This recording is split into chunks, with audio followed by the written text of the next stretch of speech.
From Mayo, Daniel Cabrera, Dr. Daniel Cabrera.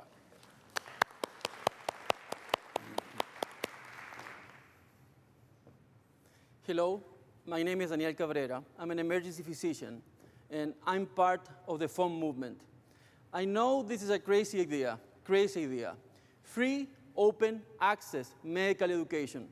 People around the planet creating content and education, sharing them for free to improve patient care. For the last 3,000 years, knowledge has been a very centralized, a very hierarchical, a very controlled type of knowledge, with a chosen few, with a tight grip in what is right and what is wrong, what is correct, what is incorrect, what is worth to know and what is not. And we have placed this knowledge behind walls. For a long time, it were the walls of academic institutions, where a very small elite have access to this knowledge. And now are paywalls, where people with some sort of credentialing or people who can pay thousands of dollars have access to this knowledge. But things are changing, slowly but changing. Knowledge is becoming rhizomatic. It's created, modified, contained, and amplified in the network. It is non-hierarchical, it is linear, it is distributed, and mutant. Every single second is a little bit different. We're moving away from classic knowledge. What would happen if the next Albert Einstein decides to publish his next theory in a blog? Will be the theory less important, less valid, less impactful because it's a blog instead of the Journal of Applied Physics or Nature or Science? Will not the theory change the world because it's a blog? We need to start thinking differently. We need to value ideas as a function of the idea itself and not using the surrogate of the eminence of the author or the eminence of the peer reviewer, or the prestige of the media. Ideas need to be valued as they impact people, patients, and communities. And these ideas are being created by people who is different from you and me. They're nomads. They're engaged not only in the outcome, but also in the journey. They want to own the knowledge. They want to create. They're thinkers. They're makers. They want to be in charge of their own experience.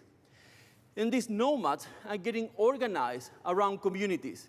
And these communities are structured around creation, curation from others, and from other communities.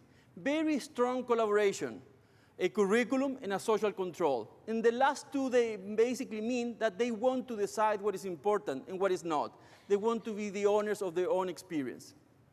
And this is the concept that about 20 years ago, Etienne Wenger described as communities of practice. People getting together around some knowledge, creating real-life impact, learning from each other, and developing themselves. And I'm not crazy. This is actually happening right now with the FOAM movement and with the SMAC movement. Top-notch physicians, nurses, paramedics, patients, social workers, movie makers who are challenging the way we create, distribute, learn, and practice medicine. They're helping each other. And this is happening, as I said before. I'm going to show you a network centrality map. This is Twitter impressions, about 40,000 people around the world. 40,000, with about 1 billion of tweet impressions, sharing knowledge, challenging the status quo. Because we need to start moving from old media to new media. Knowledge is not in shelves in industrial libraries anymore. Knowledge is in the network. And we need to move from old metrics to new metrics.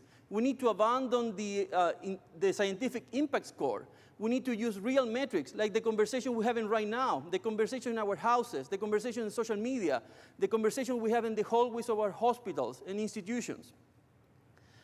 We're moving into open knowledge. We need to allow open creation, open curation, open peer review, open access, and above all, the ability to use this content as it best fits the needs of my patient and my community. I'm pretty sure that at this point, resistance is futile. I know I need to wait, and I know I need to be patient, but we're doing to medical knowledge what Wikipedia did to Britannica Encyclopedia, or what Linux did for Microsoft Windows, or what Uber is doing for taxis. This is a shared economy. This is a community effort.